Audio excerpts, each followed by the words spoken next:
Hello, everyone. I am so excited to share the 9 books that I read for the month of February, as well as the book that I kind of soft DNF'd. So in total, there are about 10 books that I tried to get into and 9 that I completed. So, my dog. You finished? Are you done? Okay. We'll be back. Brief intermission. Okay, we are in the clear and let's get into these books. Did I share? I don't remember if I shared this before, but right over here, if I happen to forget to mention anything, I'm going to leave some information up here about each of the books. That includes the title, the author, the number of pages, and then the last 2 things will be my rating as well as the start and finish of each of the books, like the date that I started and finished each of the books. So we're going to start off. Let's hurry up and get into it. Journey Back to Christmas. I know, it's February. Why did I start February off with a book about Christmas? One, who wants Christmas to end? No one. Not me. But also, two, I just bought this book in January. I bought this book in January. I did vlog the video where I purchased this book because I went to Dollar Tree to see if there were any kind of like 4 or 5-star books that you could find at Dollar Tree.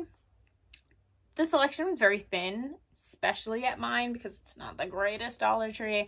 But this book did have 4 stars, over 4-star review, both on Goodreads and on Amazon. So I felt like, that's really good. Like, let me just go ahead and grab the book. I wanted to read it because of how great the reviews were. I didn't feel as though those reviews really matched what was in the book. Sorry, I'm turning my pages to my reading journal. I gave the book 3.5 stars. I thought it was just like really good, but I didn't think it was great. I didn't think it was amazing. This follows Hannah here. Hannah is from 1945, as you can tell from her style. And she has a husband that was in World War II, but he never came back from the war, or he didn't come back from the war. Not that he never came back, but he didn't come back from the war. And so she's dealing with a lot of sadness from that around the holiday time, because she's like, he's not here, like, who am I supposed to be when he's not here? It's really sad. So she ends up getting sent to the future by this Christmas comet that was coming through the sky, and meets a really sweet cop that tries to help her back on her feet and tried to help her back to her time, which is why it's called Journey Back to Christmas. So it was a really cute read. I kind of wish the ending was different. I thought in my head that it would be different, but it was still really nice. Everyone gets their little happy ending. This was a Hallmark movie first, and then they turned it into a book, which I feel like is not how it usually goes. Usually it's a book and then they turn it into a movie. But this one was a movie first that they turned into a book. And it was adorable. There's a hair on there. 3.5-star read. Nothing crazy. Adorable. It's fine. The next book that I read was The Island. The Island was so much fun. Oh, I love a good thriller. Even though this year is the first time that I've ever read thrillers before. So I'm just like eating them up at this point. The Island follows Paisley. Hold on. That was correct. The Island follows Paisley. This is the first person for Paisley. She is a social media influencer that does a lot of kind of like true crime podcasts, how to solve a murder, yada, yada, yada. And she's invited, as well as 5 other social media influencers, to this island. The island is a resort, amusement park. It's got restaurants. It's got literally everything that you would need to sustain yourself on a really good vacation. But it is Gothic themed. That's actually really cool. It's Gothic themed. It's kind of like castles, swords on display, all kinds of cool like weapons and things. And it's just a very dark place. One by one, each of the social media influencers starts to croak. And so my dog's toy, because she's the true crime kind of person, she's the one that they've kind of like tasked that, like, what do you think? What do you think's gonna happen? Who do you think it is? Like, yada, yada, yada. How can I help as well? And she feels a little bit of an obligation too, because she's that person that she should be able to handle all of the bodies that they're finding and things, but it's real different when it's real life. This was super fun. I gave this 4 stars. I really, really enjoyed it. It wasn't The Silent Patient, because The Silent Patient to me was like revolutionary. But it was still so I thought this was great, actually. actually. This was a great book for me. I really enjoyed that one. The next one, because it's February, it's Valentine's Day, okay? We're trying to get some of the love back in. I read 19 Love Songs by David Levithan. I thought this book was so different than what it actually was going to be. No, I thought this book was going to be so different than what it was. I don't know what that was. But I thought this book was going to be some type of romance that follows like maybe two people, and there's 19 love songs, and they've dedicated these 19 songs to this person, or I don't know, something along those lines. Something to do with songs, at least. No, there's no songs. Some songs. Very few. This book is actually 19 different stories, chapters, excerpts, I don't know. 19 different like mini stories that all revolve around different types of love. So it could be familial love, it could be friendship love, it could be romantic love, it could be, I don't know, platonic love, I don't know. There's all kinds of different types of love. It could also be the heartbreak that you deal with from love. Like, it was just so many different stories. None of them even had to do in the same universe. Some of them were kind of more magical than others. One of them is even a comic. Like that's one of the chapters in the book. It's just like a random comic. It was just really, really interesting. One of them was, and I put it down as I think one of my favorites because it was so interesting. It was the internal thoughts of multiple people in a youth choir. It was so interesting, and some of them are going through like actual feelings of love, some of them are going through feelings of deception, some of them are jealousy. Like, it was just such an interesting read. But there were 6 chapters in here that I really, really enjoyed. All 13 others were really boring, really slow, had nothing really going for them. No, okay. So one of the chapters that is one of the 6 chapters I love, chapter 11, it's called The Woods, and it is a story about a guy who writes fanfic of Taylor Swift as a superhero. Taylor Swift as a superhero. Yeah, but this is not a love story about Taylor Swift or their love for Taylor Swift. It's a story about someone else who is their significant other learning to love them, even though they're an author of fanfic of Taylor Swift as a superhero. So I just thought that was really funny. But anyways, other than the 6 that I really, really enjoyed, the rest of the 13 I really didn't. So I gave this one 2.5 stars. I liked it. It was good. The next one that I read is part of a duology. Everyone knows this one. We all know. Divine Rivals. Please. Iris and Kit are everything. Everything. They are my heart and soul. Okay. I love them so much. This book right here. Yep, just making sure. 5 stars. I gave it 5 stars. Okay? Because the magic. Okay? This is, I think, the first time that I really read something that was like super fantastical. Maybe my first like romantasy, I think, ever. So that was my first time, and I loved. This follows Iris and Kit. They are rivals to lovers. I'm not going to say enemies to lovers because they weren't enemies. They were rivals at work. And eventually, Iris, because she's dealing with issues with her mother and issues with her brother who's off at war, she feels like she just needs to find him and be closer to him. So she goes to the front line. She goes to the front line of the war. Kit, her little rival to lover, follows her there. I love them. I absolutely love them. I do wish that they were just, and I think this is a YA romantasy, if I'm not mistaken. I wish they were older. I think that would have made me feel better. I don't need spice or anything about it, but the fact that they were like 17 or 18 or 19 or something, I don't know, something about them being teenagers is like, to me. But other than that, I loved everything about this book. I thought it was just absolutely adorable. The next one was the next part of the duology. When I tell you I finished Divine Rivals and immediately pressed add to cart buy now on Ruthless Vows for overnight shipping on Amazon, that is literally what happened. That was an exact. I'm literally telling you what happened. Okay.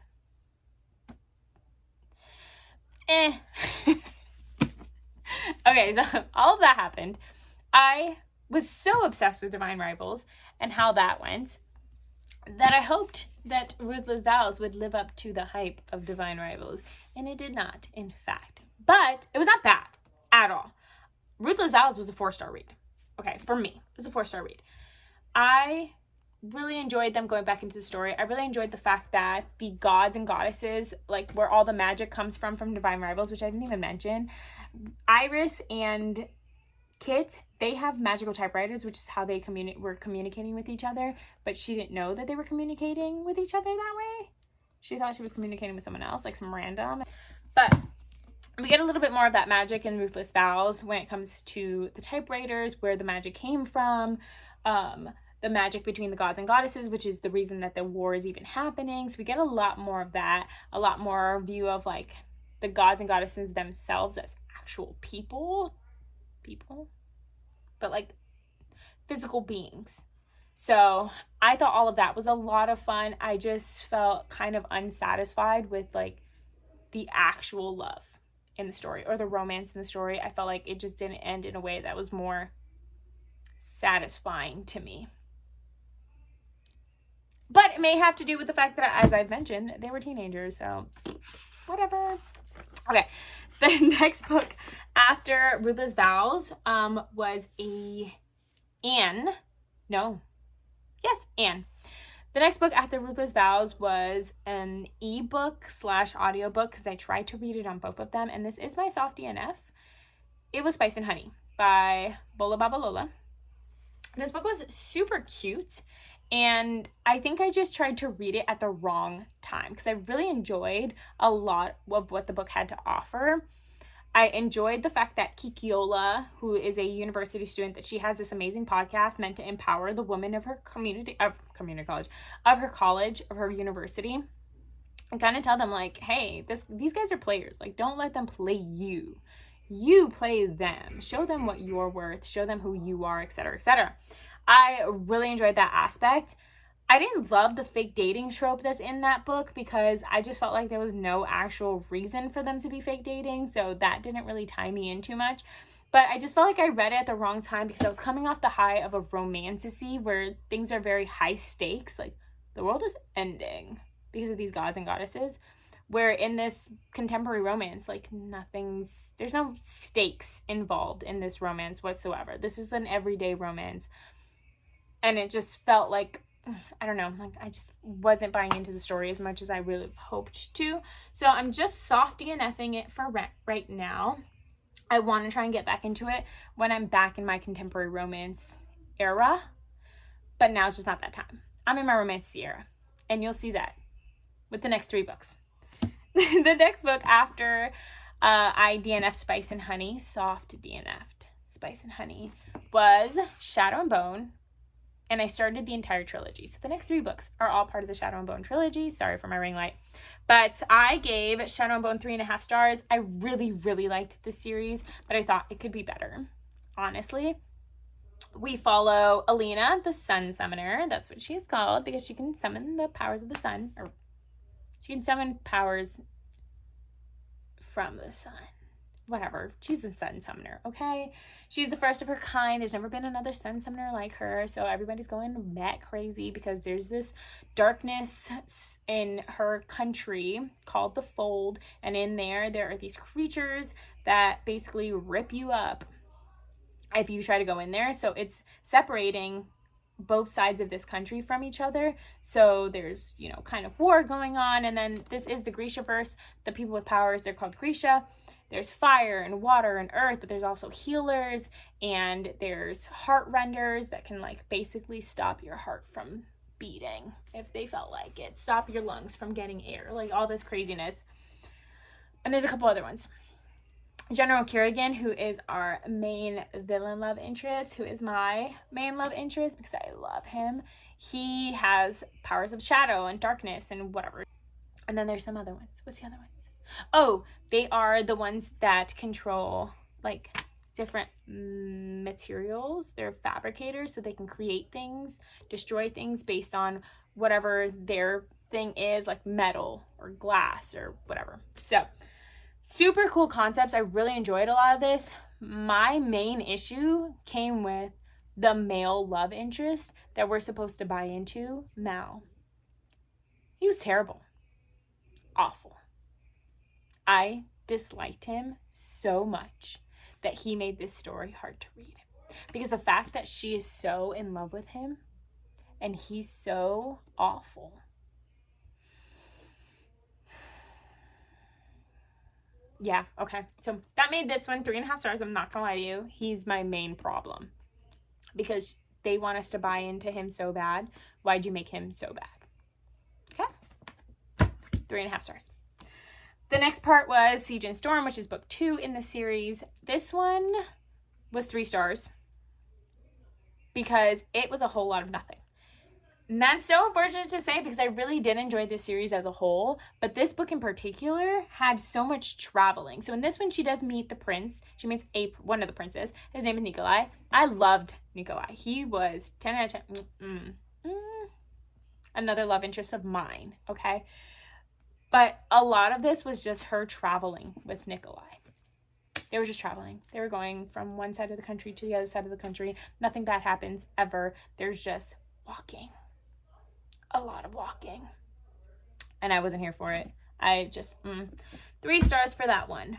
But the piece de resistance, okay? Ooh, that was a good French accent. The main, Ruin and Rising. She brought it all back. She brought it home for me, okay? Ruin and Rising. She was that girl. 4 stars for this one. She was amazing. Ruin and Rising made Mal kind of likable. All right, he had his redemption. Okay, made Zoya one of the Grishas. She had her redemption in this one. Okay, kind of like them. Not too bad. Still loved General Kerrigan, the Darkling. My main villain love. Still absolutely adored him. Nikolai, love him even more in this one. And the ending was actually satisfying.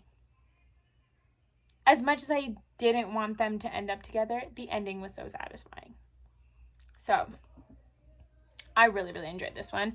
These definitely spurred me into watching the series. Well, actually, I started the series first, and then I was like, the Netflix series. That's a Netflix series, by the way, if you didn't know that. But I started watching the series, and I was like, wait a minute, I know these are books. Let me read the books first, and then watch the series. To tell you the truth, the series is better. I feel like they fixed a lot of the things that were wrong with the books in the series, especially with Mal being so unlikable in the series, in the book. They made him much more likable. You are actually rooting for him in the Netflix series. So just want to say that if you want to watch the Netflix series. But that also prompted me into 6 of Crows and Crooked Kingdom. So I cannot wait to read those because I've heard those are like 9 out of 10, 4 out of 5, 5 out of 5 books. As a series, the Shadow and Bone series for me I'm going to give them 4 stars. As a complete package, I would give this 4 stars. The last book that I read in this month is A 7-Year Slip. I absolutely loved this book. I gave it 4 stars. The beginning was a little slow for me, honestly, and I think that has more to do with the fact that, like I said with Spice and Honey, I was reading it off of the high of some really good romantasy books, high stakes books, war, and like both of these, Shadow and Bone is war, Ruthless Vows was war. Like, those are some high stakes romantasy books. To come into this kind of contemporary romance that does have some magical elements in it, but there's no stakes. Like, everyone's gonna be fine. You know what I mean? Like, if they end up together or not, everyone's gonna be okay. But so it took me a while to actually get into the book. So it took me like 2 days just to finish this. That's a lot. It only took me 1 day. But the first day, I probably only got like 20 or so, 30 or so pages in. And I was kind of forcing myself to read because I just felt like not super invested in the book. But everyone had talked about how amazing it was. So I wanted to force myself to finish. Turns out, this book is amazing. I'm so glad that I forced myself through it. So I feel like I'm in a better place to read this as a contemporary romance. That I could even be in a better place to also read Spice and Honey. Because I got, like, and when I say I soft DNF'd, I was listening to it. the speed that I was reading or listening to it at was like a total of 8 hours. I got 6 hours in, so I was pretty much almost done with it. I just felt like there was no stakes, there was no reason for it.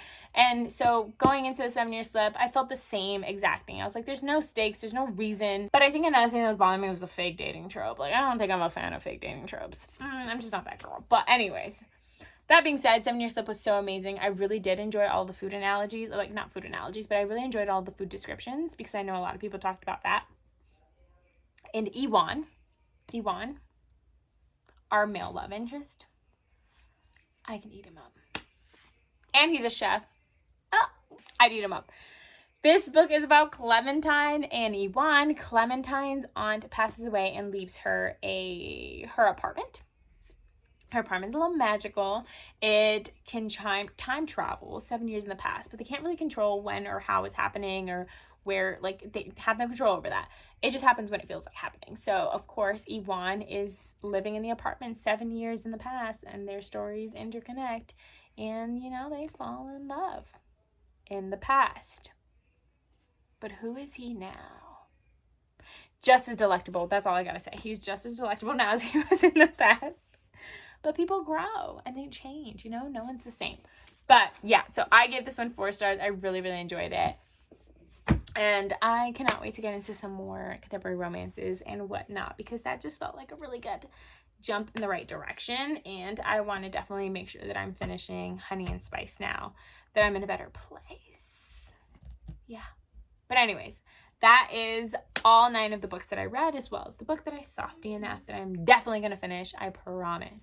So thank you so much for joining me and for sticking around. I hope that you also read and enjoyed some of these books. And if you didn't, I hope I also convinced you to read some of them. Yeah. Goodbye, everyone.